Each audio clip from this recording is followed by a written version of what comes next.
And you're very welcome along to a very special edition of Friday Night Racing. It's called Back on Track, Lessons from a Sporting Life. We've got an all-star cast for you, literally and metaphorically. Ursula Jacob, Kate Harrington, Sene Naoupu and Nicci Daly are going to join us on the show. We're streaming the full thing live on Thursday afternoon, and it's also going to go out on Thursday evening on Off the Ball and Newstalk, and on Friday evening in the regular Friday Night Racing slot as well. So it is all with thanks to HRI, who are supporting the Breast Cancer Ireland race day at Leopardstown this Friday. It's a full day of racing. I'm going to tell you about it in just a minute. The first race goes to post at 1:55. The last race of the day is at 5:25, and it is the Breast Cancer Ireland Ladies Cup Day. That race is at 5:25 p.m. And the reason that this is all happening is because there's 3,700 new cases diagnosed of breast cancer in Ireland every year. 1 in 9 women are diagnosed with breast cancer in their lifetime. Survival rates are improving and getting better all the time, currently at 85%, which means 689 people still lost their lives every year in Ireland as a result of breast cancer. So we're asking you today to dig deep, donate what you can at breastcancer.com/donate, or text the word CURE to 50300, and that is to donate to Breast Cancer Ireland. So it's 50300. Just text the word CURE, and that'll be a €4 donation, and the vast majority from most networks will indeed end up going to Breast Cancer Ireland. So it's all for a great cause, and we're delighted to help support it here on Friday Night Racing this week. And as I said, our theme is Back on Track, Lessons from a Sporting Life. Our first two guests I'm delighted to welcome to the show this afternoon, Ursula Jacob and Kate Harrington. You're both very welcome, and thanks very much for joining us. Everybody in their pink today, even Johnny. He looks good. It's only by coincidence for me. Well, that's good. Johnny looks good in his, we think. It just about fits him. Yeah, definitely rocking that pink t-shirt. Yeah, no, perfect with the skin tone too. That's enough embarrassing for him this week. Ursula, I wanted to start with you. We're interested in sporting lives and how they come about. I guess if you had wanted to be anything other than a hurler, were there any opportunities? Were you allowed to do anything? Say you wanted to be a rugby player or a hockey player, was that going to be encouraged, or was it strict, you're a hurler and that's it? Well, my mum and dad were very encouraging across the board. You know, they were heavily involved in the GEA, and I suppose they were a massive influence on my career. I suppose from the parish that I'm from, Owlert in County Wexford, it's steeped in GEA, and I suppose it's the common thing that young and old people get involved in, you know, in Owlert. So I suppose I did have choice when I was younger. You know, my mum would have brought us to gymnastics, to music. You know, I would have tried out many sports when I was in secondary school, but I was always drawn back to camogie and the GEA. My mum and dad both represented Wexford, you know, at inter-county level, and they both represented their clubs. And I suppose, you know, from the age of probably 5 or 6, I remember being out on the front lawn with my brothers and sister, pucking the ball. So in some ways, you know, I probably had no other choice. I was the youngest of 4, and they all played hurling and camogie. So I probably wasn't going to steer too far away from that. But definitely, mum and dad were big influences, and the biggest influence on my career. But, you know, they would have been very open to, as long as I was happy and enjoying what I was doing, they didn't really mind. But obviously, it was an added bonus when I stuck with camogie, and I've played it for the past 30 years, really. Yeah, and you've done all right as well. I think I'm right in saying that of the entire house, you have the most All-Stars. Is that correct? Well, it's the running joke with myself and my dad. He was Wexford's first All-Star back in the 70s, and he's got 3 in total. So I always had the bragging rights over him. I've got 4. So he, unfortunately, he's not going to break that record now at this stage when he's in his mid-70s. So I can hold that one over him forever anyway. So it's just a bit of running joke. But look, it's always nice to be rewarded with an All-Star. And, you know, but obviously winning the All-Irelands would always have been the most important factor for me. Can I just ask you about that? Like, obviously the individual awards are important, and the team winning is huge as well. But in a house where there is somebody who is such a legendary figure in the locality, like, he's just your dad. At the end of the day, that's when you're growing up, that's what it looks like. But when you're out in the public and you see people coming up to meet him, or you see people nudging their kids and going, that's Wexford's first All-Star there. What was that actually like for you growing up?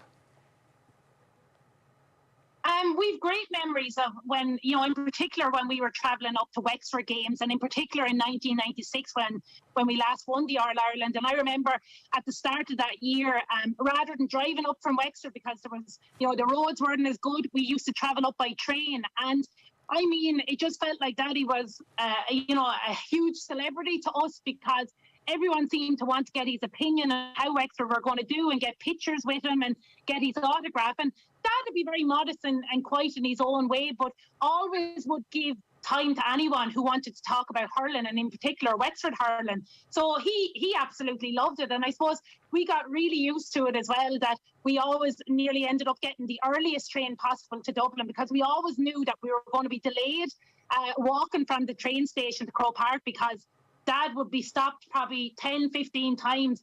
What do you think today, Mick, or whatever? But at the end of the day, and at the back of it all, he was still only our dad, and we probably never allowed him to get too big of a head over it or anything. But he still enjoys it to this day, and I suppose in the last year or so, he's really missing the element of going to the matches and that. But it's great that, you know, the games are coming back on the telly, and at least it's that topic of conversation that he loves so much, that even now that when he's getting out that bit more, he's meeting people and they can talk about the games at the weekend and look forward to the championship. But yeah, it was a great excitement, as I said, especially during 1996 when Wexford had such a brilliant year. Yeah, look, that we'll talk about that as well, that whole kind of importance of visibility. It was part of the 20 by 20 campaign, the whole hashtag can't see, can't be. Kate, from your perspective, obviously having an unbelievably successful parent is something that you've had to live with and grow up with, and obviously there's great aspects to that as well. Was there ever any sense of pressure? Was there ever any sense that you had to follow in the footsteps and there's a very high watermark for the achievement? No, never really. Mum was always kind of let you go and do your own thing and follow your own feet. And like, I kind of probably started off eventing, and like Mum did, and she obviously went to substitute one substitute Olympic Games one year when it was called off, and then her horse actually got injured the second Olympics she went to. But I was always involved in eventing, and then my eventing kind of accidentally led into racing. And probably my race riding was the one thing, because Mum didn't really do that I had a little bit up on her. But now working alongside her and training with her at home, no, it's very good, and there's no real pressure. Kind of can follow in her own footsteps, but do your own thing and make your own path along the way. That pathway is one of the things that we wanted to talk to both of you about, and just how easy or otherwise it might be. I guess in your instance, Kate, every day you were watching somebody being a high achiever in the industry, so it was a fairly straightforward pathway for you, I suspect. Yeah, it was always, I did my leaving cert, and I always remember my late dad joking with me. He's like, why are you... I was upset because I kind of hadn't done very well in my mocks, and he's like, sure, you're not going to use your college education, like you're going to end up working here, like, do you really need to go to college? And like, that was like complete reverse psychology for me, because I like then the next 6 weeks put my head down and was like, right, I'm getting those points to get into UCD and get my degree, which I did in social science, politics and social policy. And the day I left UCD, as you can imagine, I have not used that once, and was straight back down to Moon and working from home. And from your perspective, Ursula, the game has changed beyond all recognition since you were the youngest of four hurling in the back garden. Like, is it something that you've seen and been particularly aware of, the explosion in opportunities for girls particularly to play underage sports, particularly GAA, I suspect, in Ireland? Yeah, and I think it's really developed and grown in the past number of years.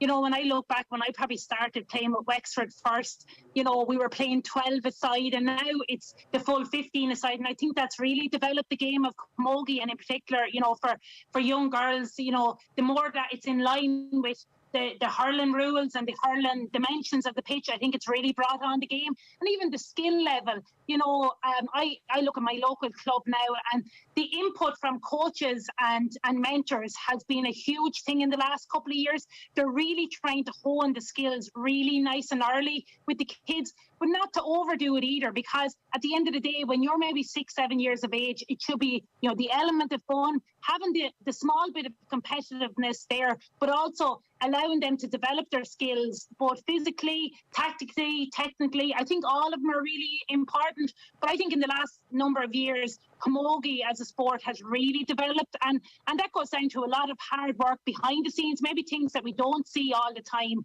And definitely underage, you know, in my own locality has massively improved with facilities, more resources, excellent coaches and mentors, and that's only led to the development to really improve in the last number of years. Just as well, Ursula, how much is the explosion in terms of interest? And you look at the attendances at like some of the All-Ireland finals in recent years compared to when we were younger. And I've wondered about this as well in terms of like the mothers and, the sisters and the daughters who would have long gone to, watch the lads play, and that was grand. But there seems to be like a real sense of empowerment and togetherness among women in sport now, that they go along as well to watch, women play at the highest level, and massive female attendances at these games, where they feel now that they have something special that they're part of that's actually growing exponentially as well.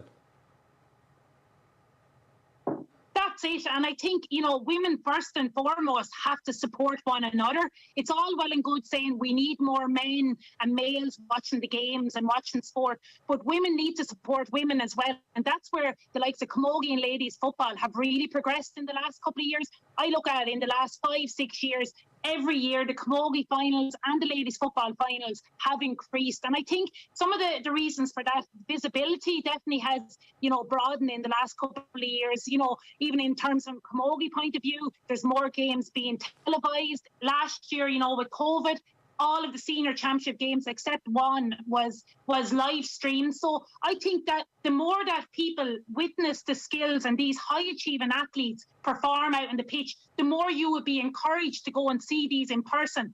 And then also one thing that's really aiding that is the fact that when more camogie games or ladies football games are played alongside the men's games, get the crowds in that little bit earlier. Now I know in these times we can't get crowds at matches, but the more visible these players, get out there to the wider audience, I think that can only improve it. But I definitely would always encourage that us women have to support women first and foremost. And then that's where you get the brothers, the uncles, the cousins, the friends of these athletes to support them in person as well. And we've seen it in the last couple of years, especially at the ladies football final and the camogie as well. The irony of that is if you have like a Dublin Leinster Championship game probably, and you have a Dublin Leinster Championship game, and if you had the Dublin ladies playing before the Dublin footballers, you'd actually have a far bigger crowd, because there'd be nearly more interest in the ladies than the senior team, because they know certainly in Leinster anyway, yeah. You know what I mean? Yeah. And not having but like that's definitely something interesting. Yeah, without a doubt, because yeah, without a doubt. And I've really, I know I've heard people talk in the past, we want to keep camogie, but its own headline. I don't find it insulting if I was playing a camogie match and I was playing in front of the Limerick and Galway hurlers. I find that it's equal billing. It allows the camogie players to have their moment. It's about promoting then that game in front of the Limerick and Galway hurling game. And, having these players, whether it's the Anne Daltons of Kilkenny, Gemma O'Connor's, whoever is playing for the camogie teams, have them on the same billing as a Grode Hegarty, as a TJ Reid. And the more familiar people get with these players, it can only enhance and promote the game even further. I think it's a great idea, and you'd hope that as the organisations come closer together, this is something that they begin to experiment with, because there's been this whole notion that the only thing that can go before the All-Ireland senior final is the minor final, and I'm not really sure if 17-year-olds are actually ready for the pressure of playing an All-Ireland final day before those big crowds, whereas actually the senior women might be. And I know that there's been talk about the Joe McDonagh final being there. Maybe you could have a triple header. Kate, I'm interested in your take on other sports as well, because we've talked a good bit about racing. I'll get your thoughts on how racing is done. Obviously, your mum was a trailblazer, and we've seen an incredible moment in racing where the best jockey in the world at the moment is female.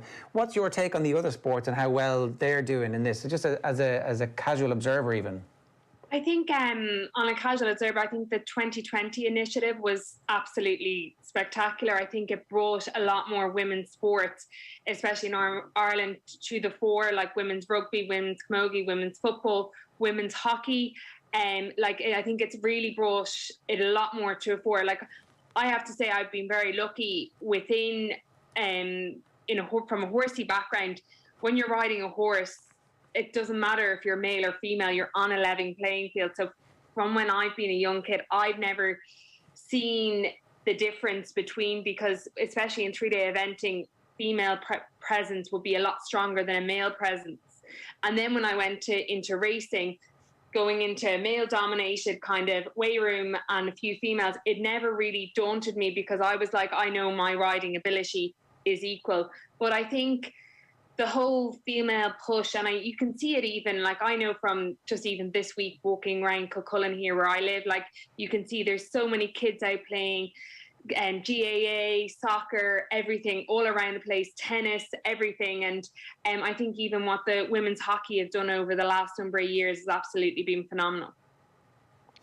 How do we get more jockeys though, Kate? Because, you know, you look at the numbers. Just Ger and I have had a debate about this, and, you know, we have our own beliefs as to how you push it or whatever. And I think maybe the fact that people in general are getting bigger is going to definitely be to the young girls' advantage, because they'll have a weight kind of making the weight advantage. But there simply are not anywhere near enough female jockeys, jumps or flat, in Ireland at the moment. How do we change that?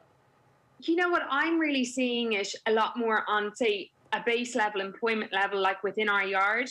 I'm seeing a lot more over the last 3-4 years, a lot more female riders coming in, working, starting then to get their jockey's license, and they're working their way up through maybe the point, getting a few rides on the track. And we even see it, there's a lot more female apprentices. I think a number of years ago in race, it used to be 60% male and then 40% female. And I think now the last number of years, it's been definitely 50-50 or even more female in race. And that's when in transition year, when the guys they go to race and they become apprentices, and then they work their way up through the flat ranks in that sense. And I think we're definitely seeing at a lower level a lot more females starting to break through. And, you know, like, Rachel's been a real trailblazer over the last number of years, and she's really inspired a lot of young women to take their hand into jump racing. And even over in the likes of England, Holly Doyle, and then there's a young girl, Safi Osborne's coming up the ranks, and there's plenty of really young female talent coming through. And they need support. I guess that was the debate was the debate we had a couple of weeks ago, and about the way the French have gone at it. But it's a huge opportunity. I suppose that's the main thing, and that the sport really needs to capitalise on that, because every sport needs to capitalise on the window of opportunity that has been crowbarred open by the 20 by 20 campaign. Yes, completely. And I think, like, the way Rachel went up the ranks, Rachel never went on, oh, I'm female, I'm better than the males, X, Y, and Z.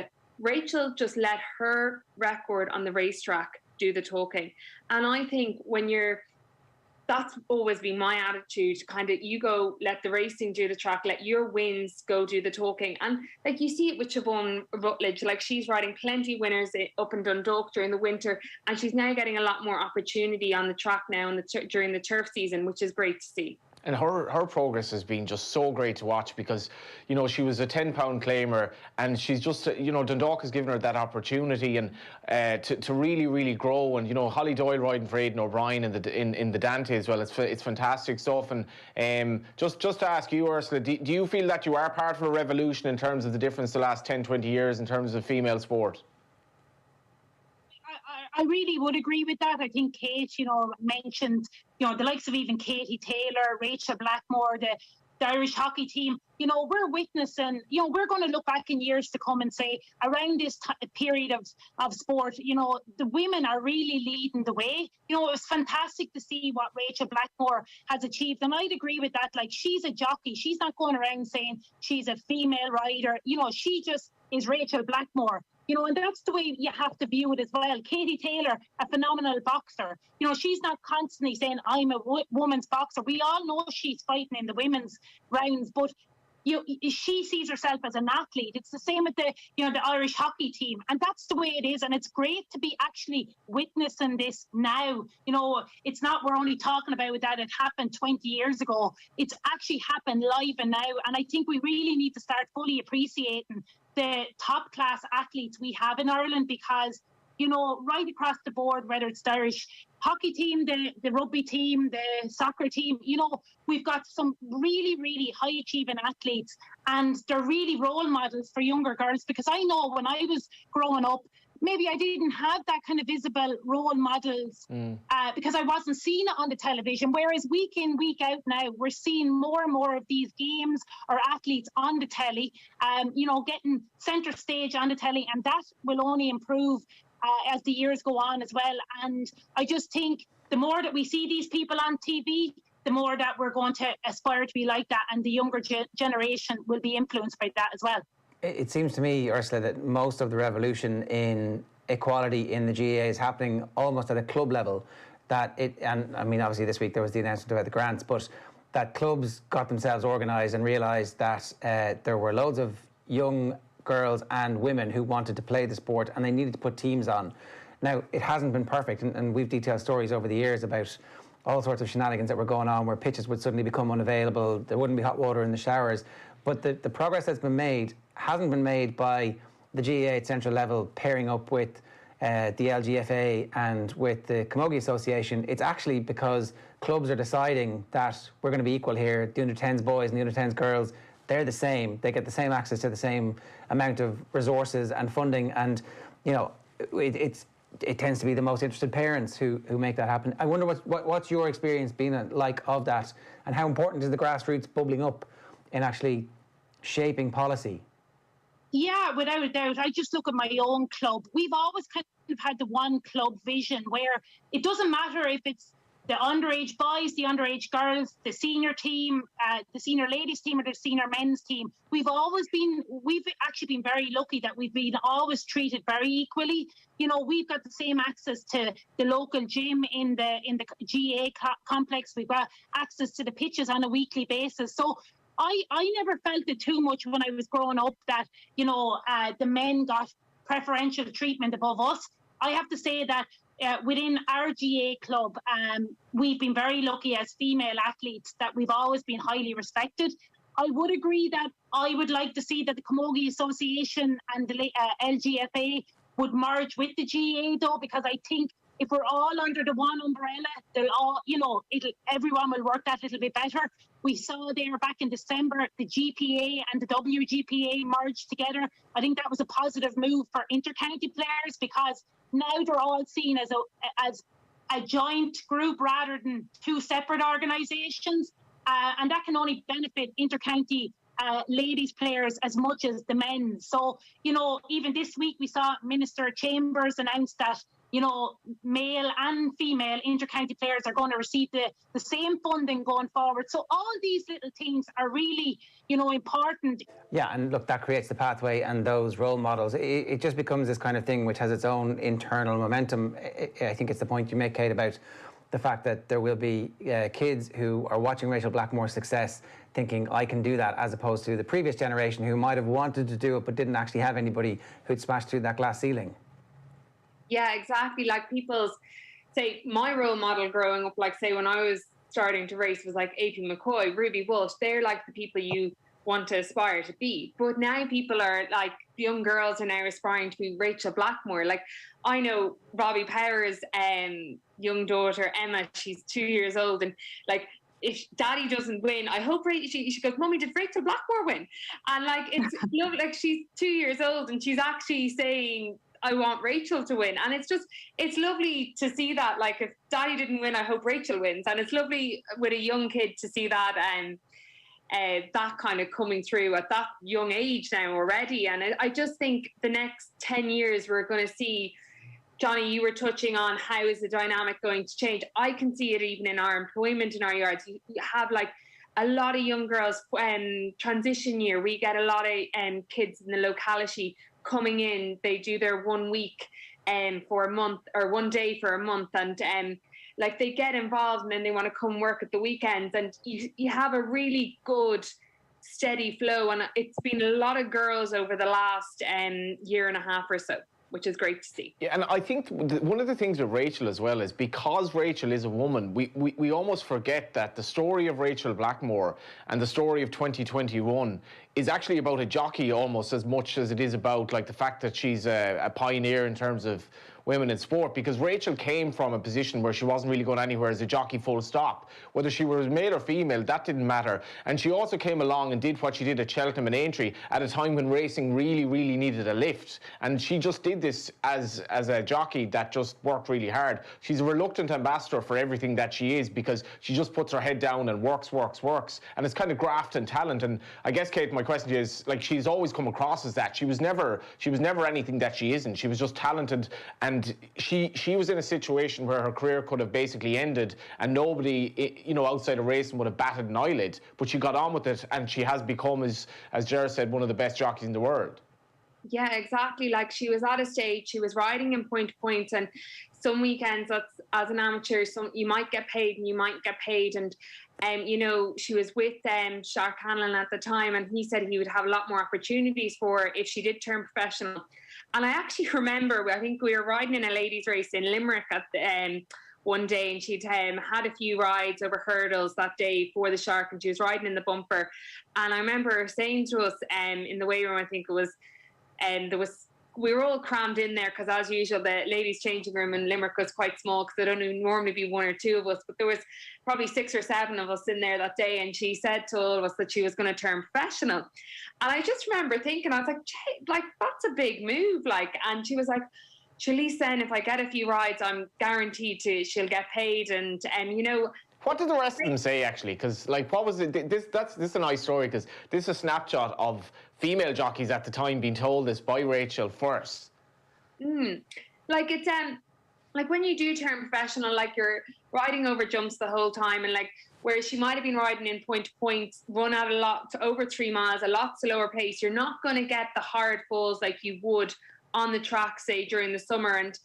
And like, kind of, I remember being like, God, it's going to be tough work, like the falls and stuff. Like, I remember, like, even asking her, I was like, are we as hardy as the males or whatever? Like, you know, you've got to be very, very tough mentally to be able to, like, we even saw Rachel at Cheltenham this year. What did she, on the Thursday, had 2 or 3 falls. She picked herself back up and went out there and rode, or it was the Wednesday, rode Sir Gerhard in the bumper and won. And like, she's phenomenal in that sense. But she just put her head down and worked. And I remember I think that was going into the summertime, and you know, she really put her head down, and the Shark gave her plenty of opportunities. And then a lot of other people started to take up and notice. And like, I even remember when she was champion conditional, she was there ready to get her prize, and she was riding in the big handicap hurdle.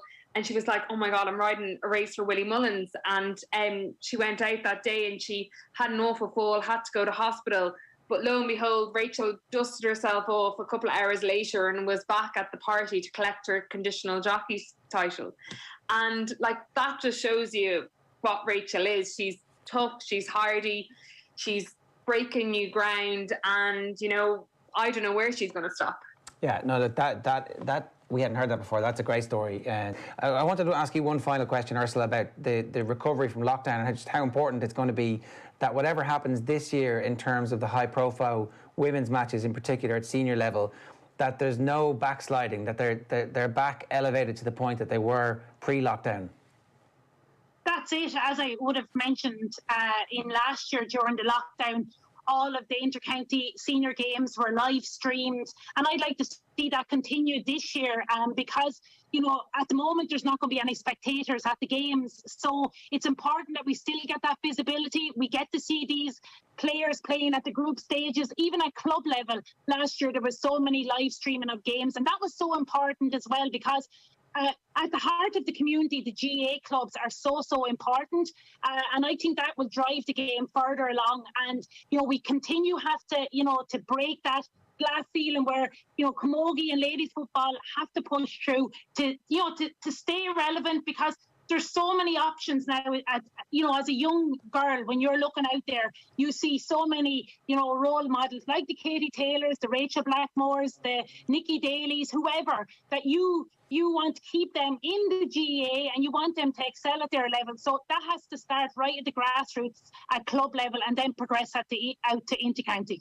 All right, it's funny that she just does mention that about the game and no crowds, because just briefly, Kate, this thing on Friday at Leopardstown, this could become a big annual event in terms of like getting a lot of people to attend it, to support the charity, to have a proper Friday night out of one of the nicest tracks in the world, arguably. Yeah, exactly, and it was really starting. I think it was when the last time I had crowds in 2019, it was really starting to gather momentum, and it was the first 3 years were absolutely brilliant. And it's been a bit of a pity that we haven't been there the last 2 years, but it was getting momentum, and I hope that next year we can all be back on track, all wearing pink and having a great day for breast cancer awareness. Are you going to tip the winner for us? I think that, just looking at the entries, it's Siobhan Rutledge. I honestly think, Kate, we're going to talk so much more about this girl. We had her on the show, I don't know when, it was a few months ago. Her manner was just absolutely class and she has this beautiful style on a horse where she just puts horses to sleep, honed her skills at Dundalk kind of in the winter series, and it's riding a horse for Tony Martin, who I think will be well fancied, and I think it'd be really appropriate winner for Siobhan. She's a brilliant ambassador for the sport, even though she probably doesn't know it herself yet. Yeah, she certainly is, and I think she's definitely one for anyone's notebooks listening in, because she's definitely going to be a lady we're going to be hearing a lot about in the coming years. All right, well, look, I want to remind everybody that they can actually donate, and that's the point of today. Text the word CURE to 50300 to donate to Breast Cancer Ireland. You can also get onto the website breastcancer.com/donate. This Friday night racing special is all with thanks to HRI, who are supporting the Breast Cancer Ireland race day at Leopardstown this Friday. So my thanks to Ursula and Kate there for joining us for the first of our two panels. We've got Nicci Daly and Sene Naoupu standing by, and they're going to be in part two. This is Back on Track, Lessons from a Sporting Life. Stay tuned.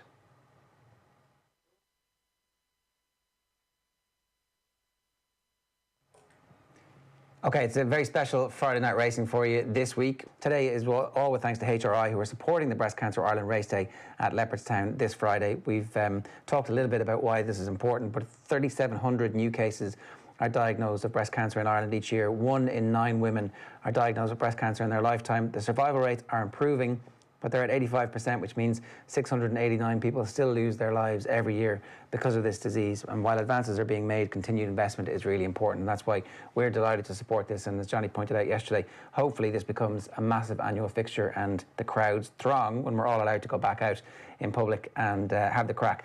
I'm delighted to say our second two guests on our theme this week, which is Back on Track, Lessons from a Sporting Life, are Sene Naoupu and Nicci Daly. You're both very welcome to the show. Thanks a million for joining us this afternoon. Thanks for having me, yeah. Nicci, if I could start with you, most people are going to know you because of your exploits with the hockey team. Is it fair to say that motor racing is actually your favourite sport? I was going to ask her if Gaelic games are her favourite sport, actually. I'd say, it's okay to have a number of passions, and I think maybe motorsport was probably my first passion because it's a sport that I was born into. I've followed my dad's career since I was very young, and my uncle was a Formula 1 driver, and my cousin's now racing in the IndyCar series in America. So it's just something that's been part of my life since I was born. So, is it my number one love? Maybe a little bit, but I suppose my own sporting journey really is in hockey. So, in terms of a passion for what I have done in my sporting life, then I would consider hockey the kind of number one passion in that sense. Yeah, I didn't mean to go. Is it like these aren't pick one over the other? These aren't in competition. Yeah, it's not an either or. But like you've studied to be able to work in the sport of motor racing. Yeah, I studied mechanical engineering for my undergrad here in Ireland, and then I went to the UK and I did a master's in motorsport engineering. So, I suppose, going back, maybe I would have liked to have been a racing driver, but it never really kind of panned out that way. And I wanted to get involved in the sport. Like I said, I've always had a passion for it, and studying engineering seemed like the main kind of route in there. And I went and I worked for a motor racing team in the States in the IndyCar series, and it was amazing, fantastic experience. And from that, I suppose I realized there was very few women actually, participating in the sport, both on track and off track. And I had just such an unbelievable positive experience as a female, maybe in a male-dominated sport, that I felt I wanted to, share this experience and open up this sport to as many young girls as I could. So when I came back to Ireland, I set up a platform called Formula Female, which was to, I suppose, highlight the different roles involved in the sport and the number of women that actually are involved in different series all over the world, and just what the career opportunities were in motorsport and what they could potentially offer. And so I launched the Go Girls Karting Initiative in conjunction with Motorsport Ireland and CJJ Motorsports back in 2019. And since that, we've introduced over 500 young schoolgirls to motorsport. They've got in behind the cart of the wheel of a cart so they could experience what it's like to be a racing driver, but they've also been, given that hands-on experience of what it's like maybe to be an engineer, and it's just something that they've never had exposure to before. So it's, trying to give them that little bit of experience and open up something else in their life that they may never have considered. Isn't that that's the mad thing, because we've often had discussions here about, like, we talked to Kate Harrington. Kate has absolutely come through sport. Come through racing. Ursula Jacob immersed in camogie and hurling. But, like, I've made the point, if you put a kid on a horse and that kid had to, ride a horse for a week, he or she would, there's a 50-50 chance, if not more, that they've just become addicted. You became mad into that because of your background. So how do we get kids into more sports when they're younger? Because there's every chance that there's something that's just missed in their life that they didn't get the chance to actually partake in. Yeah, well, I suppose that's part of the reason why I wanted to launch the Go Girls initiative, was to basically, like you said, a lot of motorsports, people who get involved in motorsport tend to come from that background. So, how do you reach all of the people that don't have a background in motorsport and don't know anything about the sport? And so the Go Girls is an initiative open to all, 13 to 16-year-olds all over Ireland, from, whatever their backgrounds are, wherever they live, may never have been to a racetrack before, to give them that experience. And I think that, having initiatives like that where we can open up as many sports to young girls and boys, that they can, you just give them a broader sense of what's out there for them, and give them an opportunity, I suppose. You can just see Sene is just there. She's looking, she's like thinking, what would I be if I'd been a rally driver? Like, how would my life have been? And when can I do this now? This is, honestly, it's amazing, all the work you're doing, Nicci. It's, I'm just thinking how inspiring it is. I'll get you out in the carts, Sene. Oh, I would love that. Jesus. I was thinking the exact same thing, and just how there's a generation of people who are finding stuff that isn't happening, and then instead of complaining about it, they're just doing it and making that platform be available to new people. And so I guess you've had a front row seat, really, for the explosion in interest in the women's rugby team over the last decade and a half or so. What do you think was behind the explosion in interest, and are we capitalising enough on that level of interest that we're seeing? Yeah, I think rugby, like all sports, is on a journey, in terms of what participation bases look like. And I suppose, the level of interest and the relation to visibility in terms of young kids, what they see nowadays has been something they want to give a go. So I think from that perspective, it's certainly, from a rugby perspective, has certainly grown over the last decade. Having seen, the way it's transitioning. At the same time, I see so many kids get involved in other sports as well, which is brilliant. I've always been of the advocacy of young kids trying all sports, especially when they're young. And then you notice sort of the, different types of talent transfer that goes into sport when they want to be serious in one area. But it has been an interesting journey to watch as both a player and as a supporter of rugby. Was rugby always a straightforward pathway from your perspective? Pathways in general are the challenge across unions in the world in general. Like, it's there's no one cookie cutter solution for, clear pathways. There's certainly, regions in the world that do it amazing and have real clear pathways. And then there's others that are still finding their way, emerging nations, for example. But for me in New Zealand, basketball was actually my first sport. I loved basketball, and I did athletics and volleyball and cricket and touch rugby. And, it wasn't until probably, to be honest, when I was around 17, 18, 19, that I decided to give rugby a real sort of serious go. But before then, I was trying everything. But certainly from an availability of a pathway that exists, one of the key motivations for me to stay in rugby was that I was quite motivated to, achieve certain things. Whereas, say, for example, in basketball, which I would have loved to keep pursuing, maybe the pathway at the time wasn't as strong. And so that's also why I took rugby, which actually probably alludes to what you're saying in terms of those pathways available.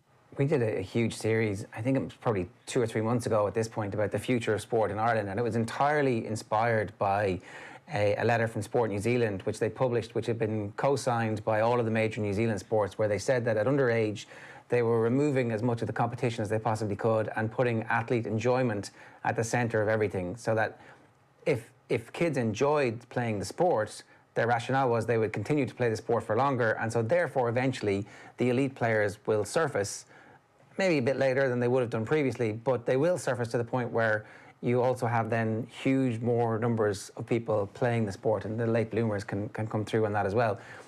Have you noticed a significant difference between how sport in New Zealand is treated, particularly for underage boys and girls, and what you've seen here in Ireland? Yes, certainly. It's also really important for ourselves to be cognizant of the reality that while a policy like that was introduced and fantastic for a country like New Zealand, who go quite well and punch quite well considering their weight relative to population size, they medal at the pinnacle events, which is brilliant, and so do Ireland in different ways, where in some ways, when I mentioned around that cookie cutter solution, they can afford to revise their strategy like that, whereas, you know, say for us, we rely on achieving at the high level to support how we grow the game with whatever sport it is. And then it comes down to, I suppose, what's available from a government point of view, a policy where, you know, in New Zealand, physical education is an example. It's every single day. So, you know, the time that kids have in school to exercise, both in structured and then at playtime.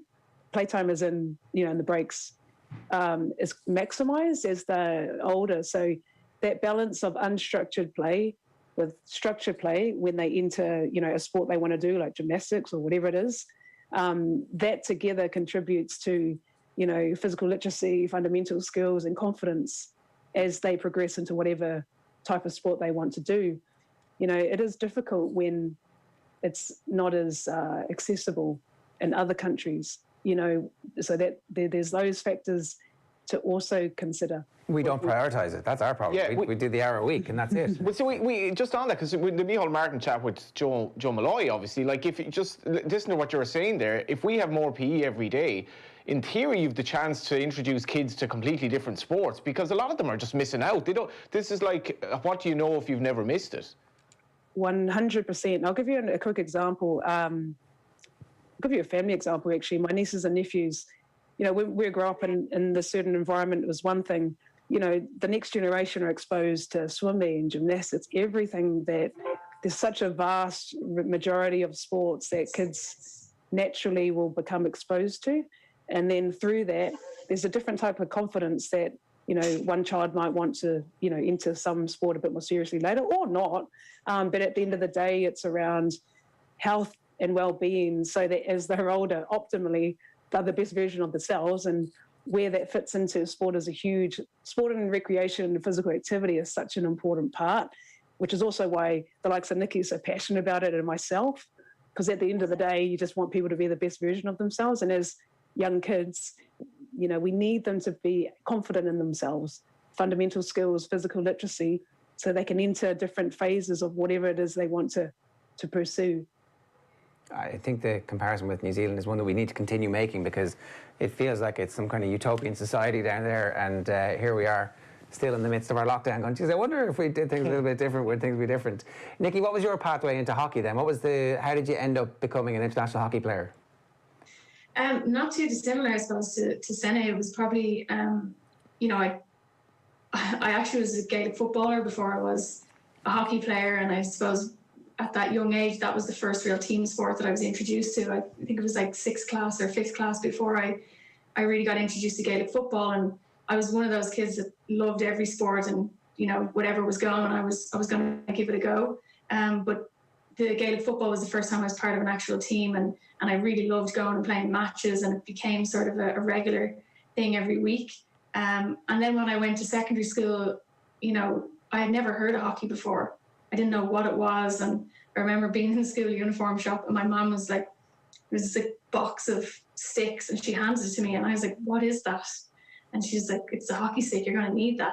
And I suppose I was a bit stubborn to the idea at the start, but actually it was a really difficult game to learn. And I think it was the challenge of it that made me like motivated me to want to stay with it. And like that, learning then that there was an Olympic Games associated with being a hockey player, there was that motivation then to kind of go, all right, this can actually kind of go somewhere.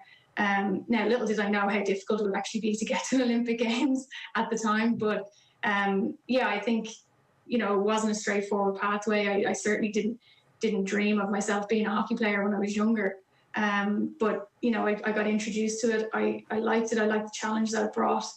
And yeah, I was motivated then to see how far I could go with it. Is that not like absolutely bonkers? Like you're in secondary school. I think you went to high school, school Yeah. I kind of know of, and they've obviously like hockey would be more prevalent there or whatever. But like you didn't know anything about hockey, yet you became an Ireland international. So what if you'd actually started very, very early, or what if kids started much earlier? Where would they be? Because you took it up so late, yet you achieved what you achieved. Yeah, but I think it kind of goes back to the fact that, like, you know, playing Gaelic football, there was actually a lot of transferable skills there, like your movement patterns, you know, the way I kind of think and what I try to do on the pitch in hockey is actually quite similar to what I would have done in Gaelic football.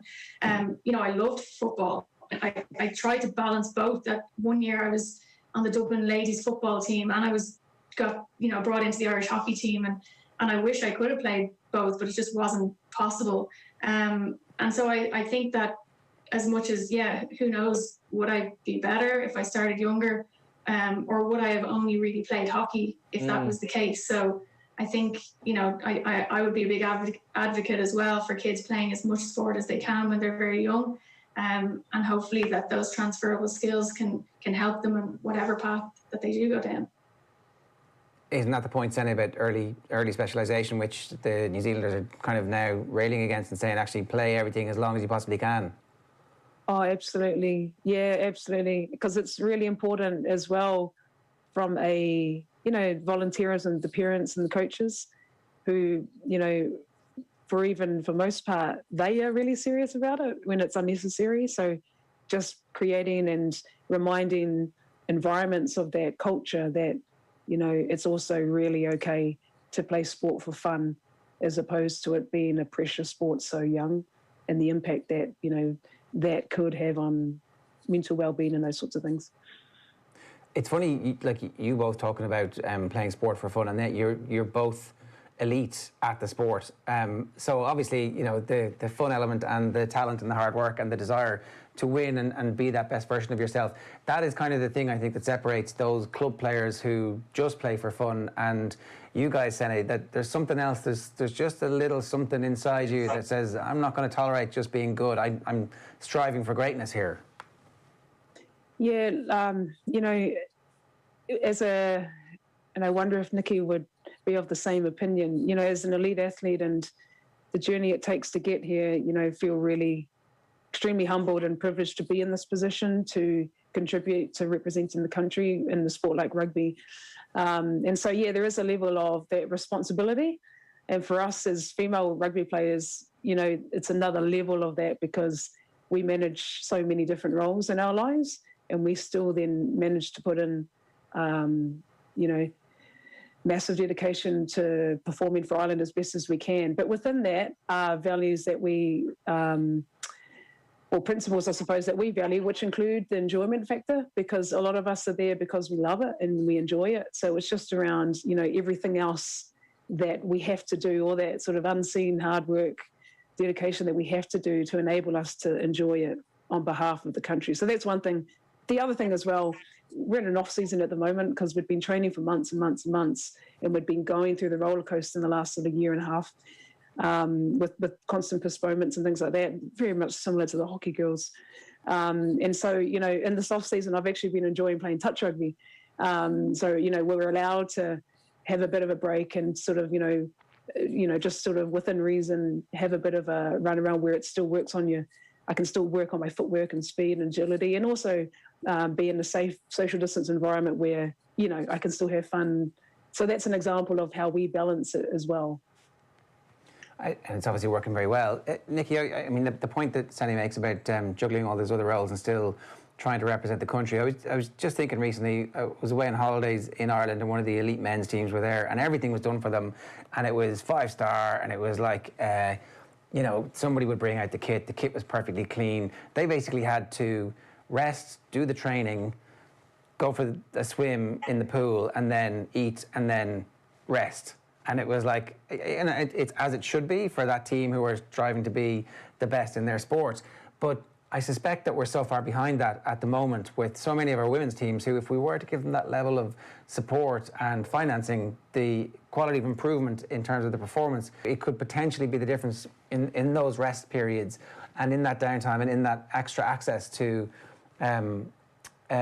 quality strength and conditioning. That's the bit that we still have to finance properly in Ireland. Yeah, it's one of the evolving discussions that's been happening for a number of years across a number of different sports. But at the same time, that's also a really exciting opportunity to develop those roadmaps to professionalism across whatever sport it is. But you know, it's just around the sustaining part of it, and also being cognizant in different countries where, you know, within unions, the level of resources that have been retained and not retained. You know, there's a whole bunch of factors to consider, but certainly, you know, in the space that we're in, it's exciting because the women's game, certainly in a few sports, is extremely commercial, and we're seeing that in terms of commercial partners wanting to bundle their deals with the women's game. So. Well, I guess, like, if you want to kind of paraphrase an enigma within an enigma, women's rugby must be very interesting because rugby itself is actually not played, you know, very much around the world. It's only a select number of countries. And then you have the women's game within rugby. So how big can women's rugby become? And is it almost like the growth could be exponential from where it's coming from? Yeah, 100%. You know, recently with World Rugby, we actually launched a new global competition where it's a 3-tier competition, which includes emerging nations right up into the top tiers. And, you know, across that means that the regional competitions are a bit more aligned and structured. And then because of the regional competitions that will exist, and some will be new in some regions, it means that the domestic competitions across the unions can then be underpinned by different types of commercial programs relative to their participation bases and relative to what competitions their men's programs have. Which is also really, really exciting. And that's really important in terms of how roadmaps to professionalism from the different phases that unions and player associations cut across, that makes things a little bit more structured. But obviously within that, there's a host of challenges, but at the same time, there's certainly, it is a space that, you know, I'm pretty optimistic about in the future. So it feels like there is a plan there, and if the plan works out, then there should be a number of countries who are competitive. Yeah, it's well, that's the goal, isn't it? You know, with our World Cups, you know, you want to bridge the gap from the top teams and the bottom teams, and have that product as competitive, or have the, you know, our games as competitive as possible, and you know, everyone, it's a win-win for all stakeholders and things like that. So it's an exciting space. I also happen to work in that space, so that's why there's some insight there. Yeah, I'm sure. It does sound really interesting. It sounds like it's the perfect time to actually talk to you about that whole. It seems certainly in Ireland there's been a grand awakening over the last 5 years in particular about the value of women's sport, and you know, a number of different things factor into that. The Women's Grand Slam obviously factors into it. The success of the women's football matches on TG Carr, the women's football team coming close to nearly qualifying for major tournaments over that period, and the women's underage teams doing particularly well as well, which would have had big audiences. But the commercial support, it's there, but it's still not quite at the level that it needs to be. So what in your view needs to happen to kick us on to that next level where the coverage continues to grow at the rate that it's been going, but we begin to see the early rounds of the championships, for example, having bigger crowds and sellouts for all the Ireland home rugby matches, and the women's hockey team getting the support they deserve? What do you think needs to happen next? Yeah, that's right. And if you're speaking about Ireland specifically, you know, there's certainly some priorities that we're focused on for the year, and one of those includes the qualification for the World Cup. You know, that's really important. It plays an important role in terms of exactly what you're saying with that next step of how that works. So there's a couple of things at play. The other thing is, in terms of, and at the same time, sorry, our sevens girls are playing their first sevens tournament after so many months off. So best of luck to them at the weekend in England for some training games. So in terms of what we're needing to happen is to have a window. We just need windows available to play. You know, there's certainly a number of other things working in synergy, but yeah, at the same time, there are some exciting things happening in the background.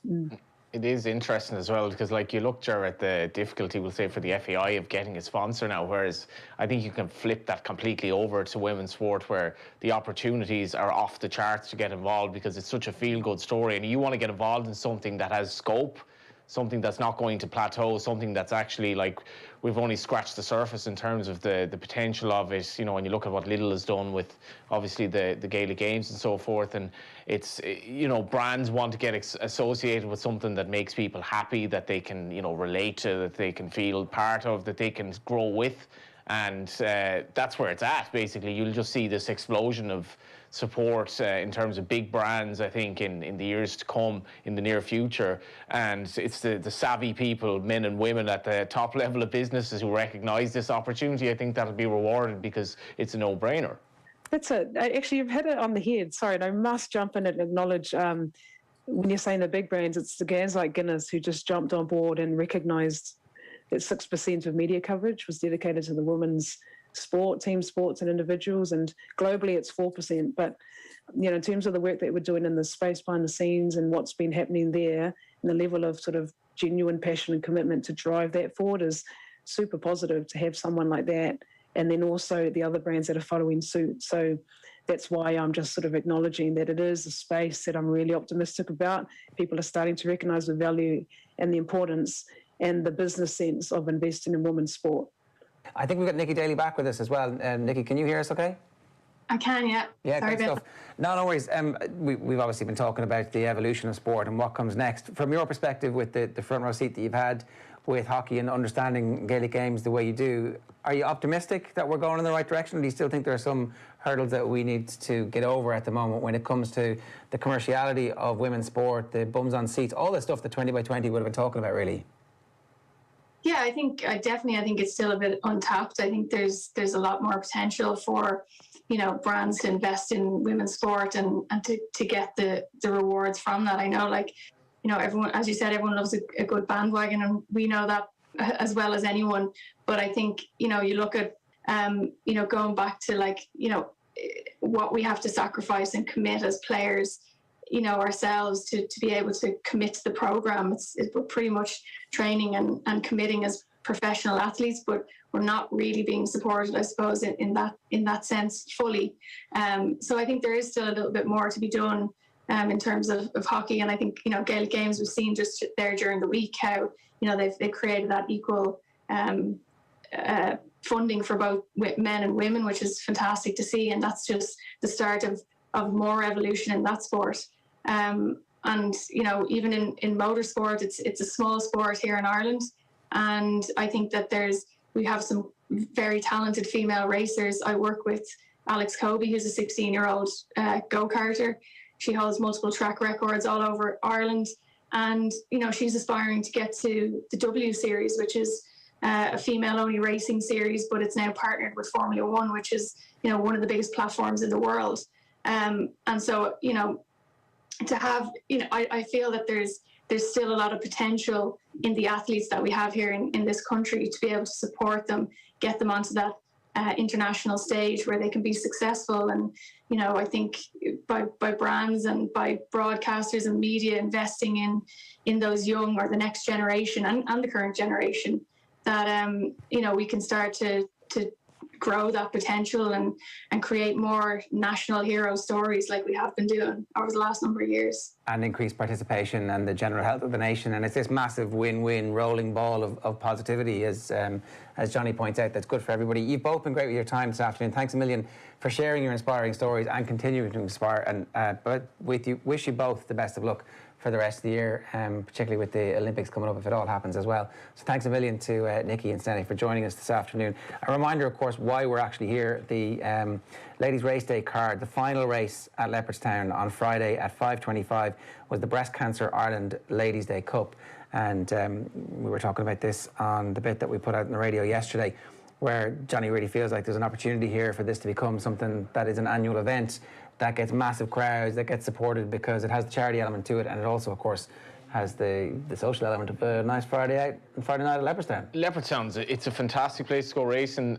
You know, it's our capital city racecourse. It's our only capital city racecourse. I've fond memories going racing at Leopardstown. I guess there are two kind of separate identities of Leopardstown. One is the Christmas meeting, which is obviously that, you know, bursting urge to get out of the house on Christmas Day, get out on Stevens's Day, meet people, you know, have your hot whiskey and enjoy yourself for Christmas.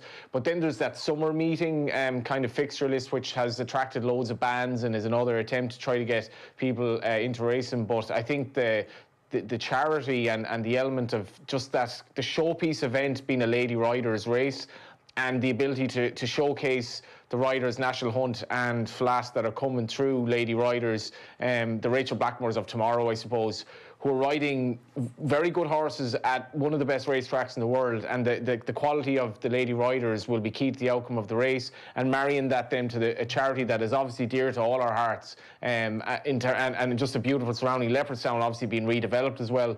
We're all bursting to get racing again. We're all bursting to get to sporting events, and I've lovely images in my head of what this could become, because, you know, Leopardstown doesn't get enough people at its race meetings for conventional meetings, and there's no reason why this shouldn't sell out. 20,000 people in the future, if they targeted properly, and you're all contributing to a charity. Everyone can relate to cancer. Everyone can relate to breast cancer in you know, in our own kind of families or our general circles. And I think there's, you know, I guess there's just huge potential there, and it'll be something for 12 months on that, you know, they have a long time to plan for, I suppose. Yeah, and look, 1 in 9 women are diagnosed with breast cancer in their lifetime, and while advances are being made, continued investment is really important. So that's why we're urging you tonight to text CURE to 50300 or get onto breastcancer.com/donate to Breast Cancer Ireland, and most of the €4 in the texting case on most networks, rather, all of the €4 will go if you text CURE to 50300. So you've been listening today and last night